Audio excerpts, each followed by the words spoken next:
hello, good morning, good afternoon. Welcome, Nate, to Glad to be my here. little weekly show. Um, Tell the world who you are and what you do, please. Well, first off, thanks for having me, Lucy. I'm a big fan of the show. So I'm a lawyer, legal tech evangelist, contracts, legal ops, and the space between. And occasionally, I've been told I post memes on LinkedIn about Seinfeld and contracts. So Okay. have to bring that in, right? Yeah, well, you have to. Why do you think you're here? With all due respect, Nate. I mean, come on. I love everything about trying to connect contracts and Seinfeld. So we're going to start. I want to start with that, and then we're going to talk about a little birdie. You just told me you've had two CLM implementation stories, so we'll get back to that in a second. But just a little bit on contracts and Seinfeld. How in the world did you connect those two, and why? Please. So it might have been 2 years ago at this point. I found a GIF or GIF, however you want to say it, I debated with my of kids the daily. of the I don't know. famous Newman Yeah. squeezing in through a door that Jerry was trying to close. So Jerry's trying Yeah. to close the door, and Newman works his way in.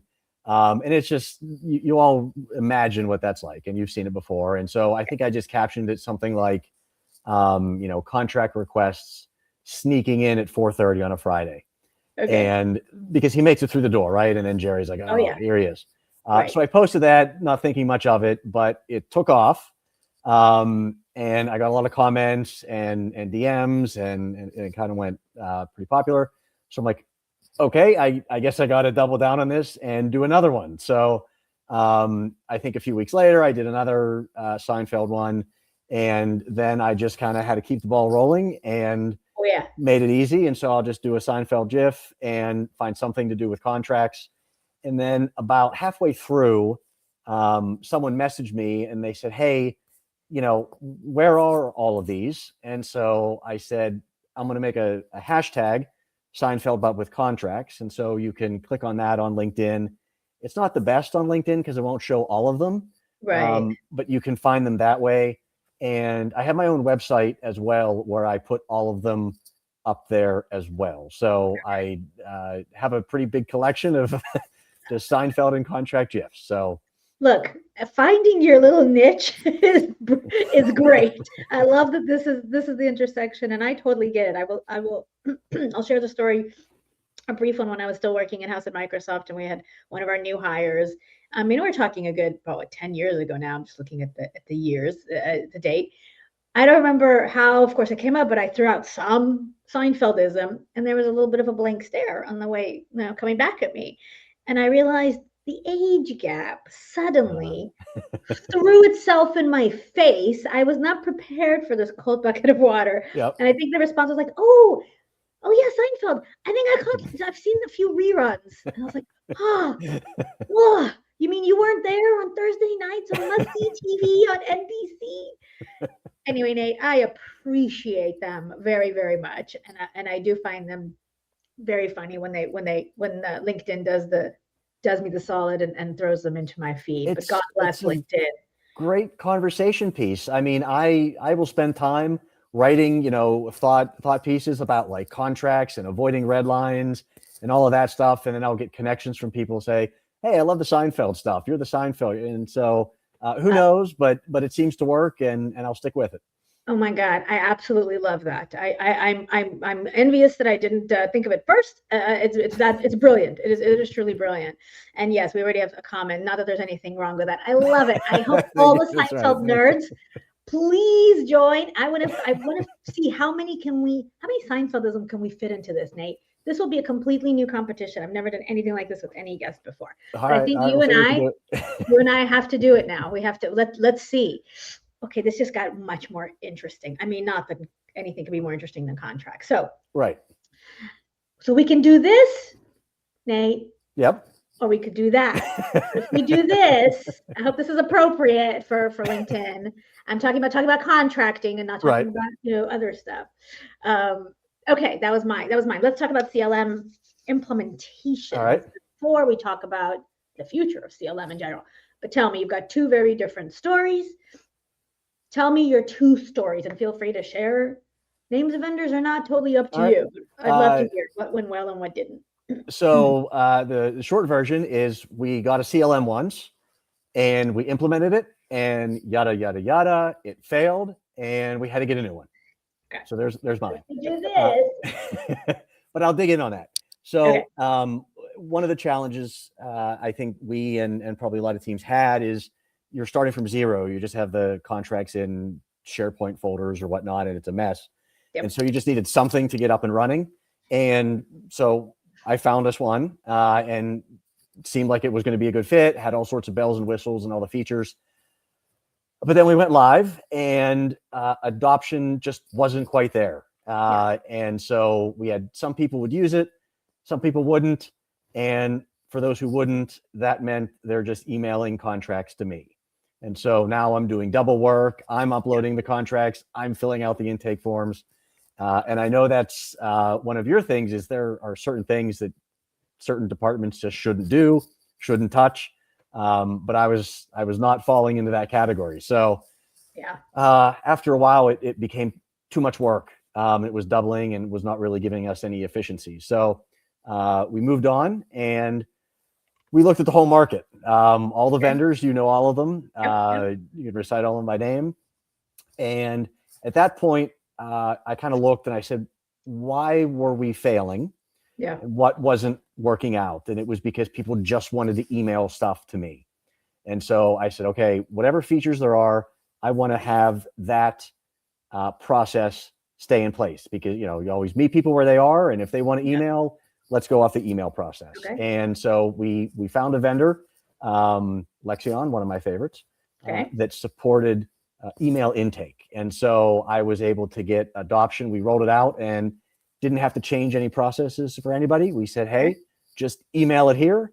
And Lexion's email intake worked. And so it was a lifesaver. I got adoption. No one could really fail or mess up because all they have to do is send an email. So I look at those two stories as what didn't work and what did work. And so I come back to adoption. So that's my big point. I don't have a Seinfeld joke about adoption, but I'll look for one day. That's you know, the whole concept of adoption is so often kind of quietly ignored and overlooked, right? I mean, the tech companies are driving fast towards their sale. Great. The in-house team or the buyers driving fast to say, we have a system. Yay. Great. That in and of itself is, you know, celebratory for a lot of companies. And then the post go live it's kind of this vacuum. And you're spot on.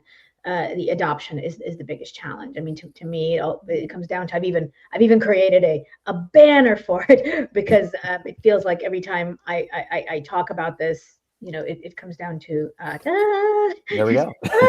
Like it's this thing, and it sounds fluffy and fuzzy, but it's not. It is a combination of art and science that makes technology fail or succeed. It's not the tech, you know. And it's definitely part art too, because it's sometimes tough to know beforehand how is it actually going to play out. And so that's definitely one of the challenges. And it's good to always talk with people who have implemented CLMs before and say, well, how was the change management process? Where did it go wrong? And get those stories too. Right. And you said something super important, which is you came to where people were. They wanted to keep emailing you. That wasn't about to change. Maybe you didn't have it in you to try to change how people work, which I say kudos because come on, that's exhausting. So you found some tech that works for you because it did the one thing that you know, wanted to do, which is get people to use it by going where they are, which I think is so important. You know, and on that note, I know you've got thoughts on redlining, or we've certainly connected over certain topics like that online, but you know, let's talk about Microsoft Word for a minute and redlining. And I'm of the belief, and you and I seem to share some generational, you know, commonalities here, that in my career lifetime, which let's be honest, I do hope it'll be short as possible compared to my actual biological lifeline, but I feel like we're going to be in Word for some time. I mean, I keep saying it over and over again. I'm like, hey, my peers, even maybe the ones just junior to me still, they're still going to be doing contracts in Word, regardless of all the tech that they're going to be able to layer on it, around it, and in it, and attach to it. Can you just give me some thoughts on that? Because tell me, I mean, I know a thing or two, but tell me I'm not crazy. That these new editors online, all these other experiences that all the different CLMs stuff they've tried for literally decades. I've watched it. My first feedback was always, don't try to get lawyers outside of Word. Just not for editing and redlining, right? I Did think you so. live through that? Did you? I've been in that that group for a long time, and I've been steadfast with it. So it's the way you've kind of grown up. You've been trained. It's the way lawyers work. I also had a litigation background, and so it's natural for that. Yep. You know, you go to law school, and what you learn is how to work with words, and so Word is kind of the natural spot for that. And so just the process that has naturally evolved among lawyers when they exchange stuff, I think, is Word. I agree. You've seen companies try and break that stranglehold, and it hasn't quite worked. Everybody's just used to it. And it's the way that things have just gotten done. I think I've softened a little bit on that, and I can see some wedges for breaking that. And so some of the interactivity that Claude has, where it's kind of able to manipulate documents. I think that the way that some of the new legal tech platforms are building integrations and workflows that maybe it doesn't quite make sense for Word. And for now, I think it still works in Word, but you can see the thinking that, hey, in a few years, some of these integrations and the way people are going to start working, we're going to start wondering about Word. And maybe it'll win, maybe it won't. But I think that wedge is getting just a little bit bigger in my mind than it used to be. But as long as lawyers will still argue about the difference between like the words promptly and immediately, I think that's what's still that idea and that practice is still going to keep it in Word, because you know, everybody has their nuances or their war stories about, well, in this one deal, this is what happened. And so that's why we insist on this language and this comma here. Right. There's still that craftsmanship that I think is going to stick with Word for a while. Yeah. Fair. I'm willing to concede that there's a wedge being edged in for sure. It's a tough one because I think what you're talking about, interesting. I completely agree with you. The nuance and the craft of the words.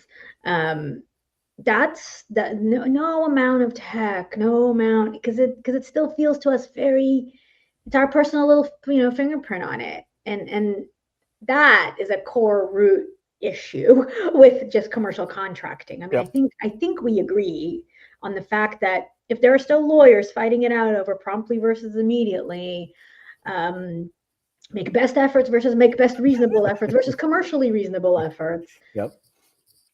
That's crazy. We're crazy.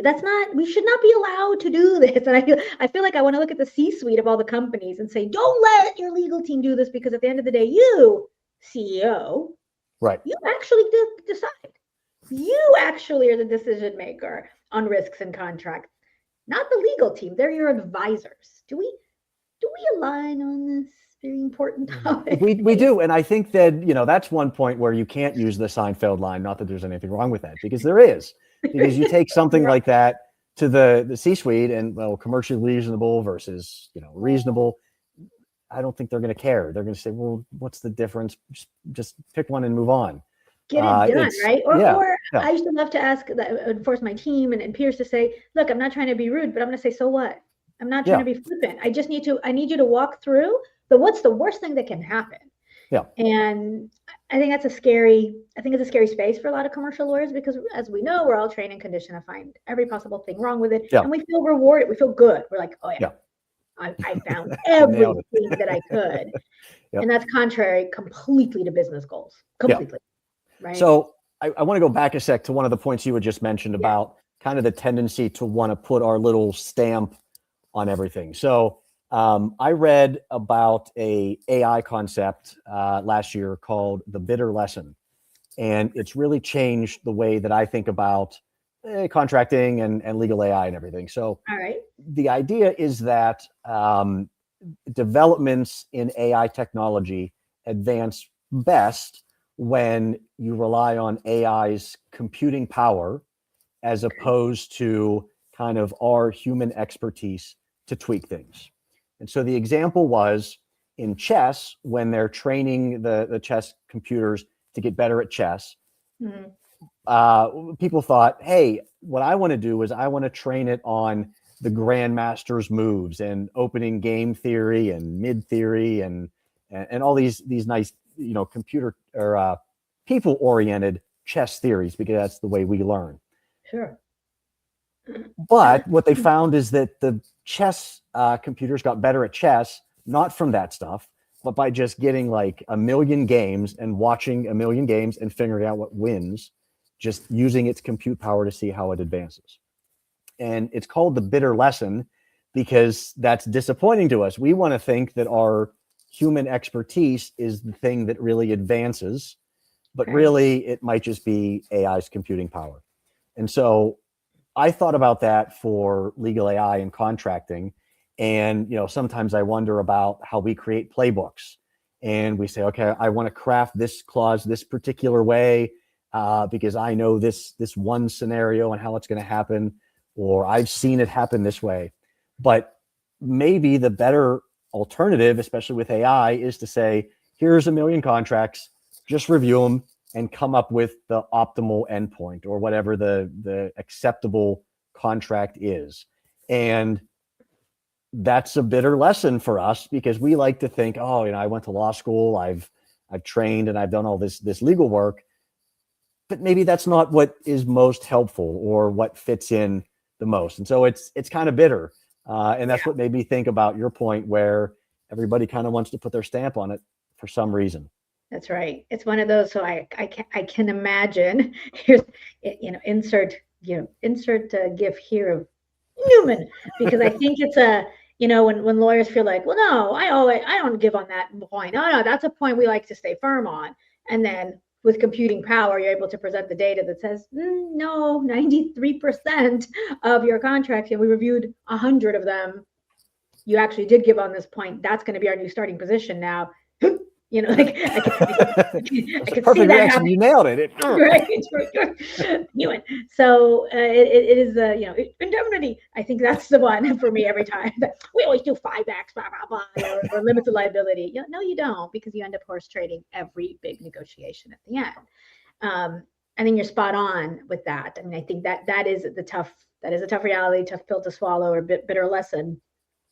I think it's getting lawyers to the point where they are willing to say, I will concede my point if you show me the data. Right. And I think we're kind of in that space now. We are seeing more attorneys kind of going, oh yeah, because they're still hedging on. Yep.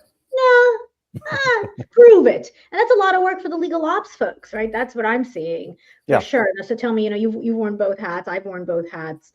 There is something about a legal ops professional trying to have a conversation with a commercial lawyer about letting go that doesn't land the same way when it is commercial lawyer to commercial lawyer saying, hey, I've learned to let go. Here's how I did it.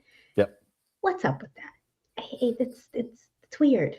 Yeah. I mean, it's kind of that awkward space where, what are we getting done? What are we moving forward? What process are we building for repeatability?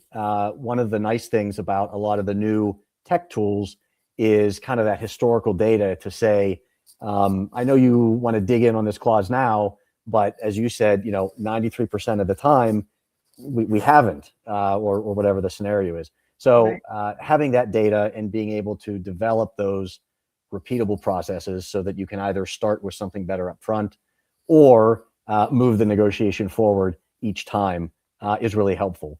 And I think the other slightly different direction from that is you see some of the other options that are out there in the market, standardized contracts and something like Term Scout.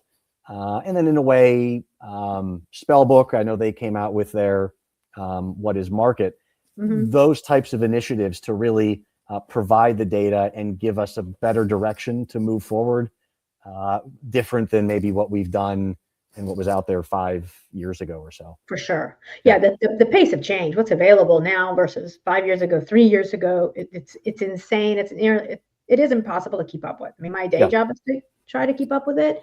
And we're the first to admit, even in our group and to our clients, we're like, we're going to be right there with you exploring along the way, because it is impossible. You've thrown out a couple of names of different providers, all doing very different things, just a few that you threw out. I'm wondering, for those, who are listening, and the in-house folks who really are like, where do I start? What worked for you? How do you do it? How do you even right now wrap your brain around how would you categorize the different technologies related to contracting today? Because they're not all, it's not one bucket anymore. It used to all be CLM. Yeah. Right. It has changed completely. And how would you tackle it if you're starting, a contracting efficiencies project tomorrow? Well, how much time do we have left? We don't have much time. Exactly. All right, so. 5 years. We have 5 years together. Yeah, I think that's such a big challenge, because there are so many solutions out there that, one, you have kind of the point solutions. So they're really just trying to do one thing very well, maybe just contract redlining. Maybe there are others that we're just CLM. Maybe there are still companies out there that have disorganized contracts. They're just in SharePoint folder somewhere. Right. And so there's still value in maybe the traditional CLM. But then you look at how quickly some of the other options are coming into place. And with AI and some of the integrations, you go for a short contract, because if you go for a long-term one, you may not be in a good spot in 3 years. Technology may have just passed you by. So maybe that's one tip. Yeah. 2 is demo a lot. There are so many solutions out there. I don't know if you have time to demo all of them, but do as many as you can to see the different ones. Okay. Well, let me poke at the demo a lot, because we have clients who come to us after having seen dozen plus demos. They're completely overwhelmed. They are in analysis paralysis and can't move forward. So I'm going to tweak the demo a lot. I'm going to say demo deeply. So I would say do a lot of demos on a handful of solutions that piqued your interest, because you're likely not missing a comparable solution that is an apple and a different kind of an apple, but you want to test a few apples really deeply. Personalized, demos for sure. Sandbox when you're ready. Takes energy and time. That's the other thing. The in-house team has to be ready. But yeah, it's a bit of a crazy world right now, because people don't even know what's out there and what they should be chasing, and the FOMO, and all. It's a bit of a crazy time for sure. Have you ever had to say no CLM for you? Well, one of the things I was going to touch on is one of the projects I'm working on is legal AI benchmarking. With Anna Go. She's out Singapore, I believe, and she's putting together a great project for here's some categories and some questions to think about when you're evaluating legal AI. And it's a lot to think about, because there's questions that you may not have had even a few years ago that are now new risks presented by the tools we have. And so go slow, go deep, as you said, and talk to other people that have found something, and why has it worked, why hasn't it worked, stuff like that. I think the good news is, in this kind of chaotic marketplace that we're finding ourselves, I think the good news is that it is faster and cheaper to test out these AI tools. Way easier to switch and test and do a couple at a time and in parallel, especially kind of the point solutions where you haven't done this big implementation, you haven't done these huge integrations, you haven't gone through 18 months of change management. It just feels like there are definitely two paths here you can choose on identifying pain points and finding solutions and testing those out, versus we're going to do an end-to-end CLM system that includes the features that we're talking about as one of the other many features, and we're going all in. Intake, workflow, review, signature storing, post signature data. those are two philosophies right now that definitely, and then there are those who intentionally do both, at the same time. But I feel like you kind of have to have a vision. I mean, you have to have a strategy to do this kind of a tech selection these days. It is not, I'm sending out an RFP to 5 of the top CLMs systems that are in the Gartner corner, with all due respect to the Gartner quarter and the folks in there, and I know them, and some are amazing, some have got issues. That's for another topic. But you see what I mean? Like, do you feel like somebody's got to like know enough to know even what is the strategy? Like, what are we even going to review before we set out to do demos? And I think one of the other challenges is you have now that other option for some about, building or vibe coding, if you want to use the term. I don't know if there's anybody that is really out there saying, I'm going to vibe code a whole CLM solution. Right. But I don't know, have you toyed around with it a little bit? I've done a little bit. I mean, I'm a Microsoft nerd, so I still live kind of in Copilot, and I have my new. I built myself a couple of agents. I'm like, is that as far as? And I'm gonna just use the age flag and be like, some stuff I'm gonna let pass me by. Like some of it is, it's crazy the speed of change. But yes, I've played with it a little bit. I've not played with it personally for kind of that contracting domain, though I have tested it to review some of my business, my contracts. Yeah. So I like what you're saying. You're right. Are we going to look at a CLM system? Are we going to test some of these point AI solutions? Or are we going to see what the art of the possible is and start doing it ourselves? It's so accessible now, right? It's almost scary. And what I would never consider myself a coder or a legal quant or whatever. But one of the benefits that I've found from vibe coding is it forces you to kind of think of a specific problem that you want to solve, and even just getting the idea out of your head, well, how would I go about solving it? And then it'll give you a screen of a tool or something. And then you could say, okay, well, here's why that may not work. Here's what I like about that. And then it gets you thinking a little bit more operationally about, gives you something more tangible, so that when you go and evaluate two vendors, you've already thought through maybe why this option A might work and why option B not quite. So it doesn't have to be something you're going to build to take into production, but the process is really helpful. Oh yeah. But hey, process is my favorite word. Process is it's the same boring word I've been using for 20 plus years. Nobody wants to keep talking about it, but that is the big point of failure, right? Change management is one of the main ones with tech. It's that your processes aren't ready. People simply aren't ready for automation. And I don't think the tech companies, it feels like, are starting to embrace that a little bit more and appreciate it a little bit more, and realize if they want to win the long game, they do have to talk about process with their prospects. That's kind of been an interesting shift, and I'm hoping I'm seeing more of it. You and I talked a little bit about these legal engineer roles that are out there now. Yep. Yeah. I was going to say, process should be your ATM password instead of Bosco. So there's other chocolate syrup, if I recall. Is that right? Yeah. Well, you're process. So the stupid things I remember. Really, please. What my son's quizzing me on like mens rea. My 14-year-old's like, what I just learned about mens rea and the other men, whatever. And I was like, God, that I don't remember. But Bosco being the chocolate sauce, I remember. You've given me so much good material. I should have been taking notes. So we're gonna do.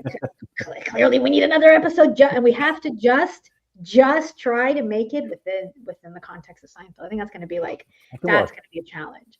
All right, we've got a minute left. Contracts are not funny. They're a pain in the ass. I'm just going to say it. Our job as lawyers is to kind of try to mitigate that pain, actually, not mitigate all the risk, but some closing thoughts, Nate. Where is it going next? In your next gig, if you're going to be asked to tackle contracting, where are you going to start? I think you want to know what the tech stack is.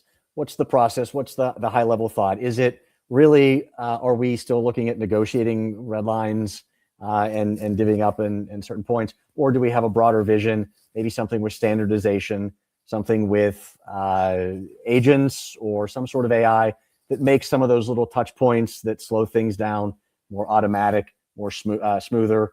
Where are we going forward, and how are we doing things different than what's been done the past few years? So I think it's some sort of a vision. You don't have to have it defined, but you have to be thinking what's coming up next rather than where we've been. I love it. I think that is a fantastic, fantastic closing commentary. Thank you so much, Nate. It was a pleasure. As predicted, we need another half hour. We will have to do that again, and see what else we discover in the next few months here of the AI revolution. So thank you so much. It was great to have you. Thank you. Glad to be here. Have a great weekend. Bye-bye.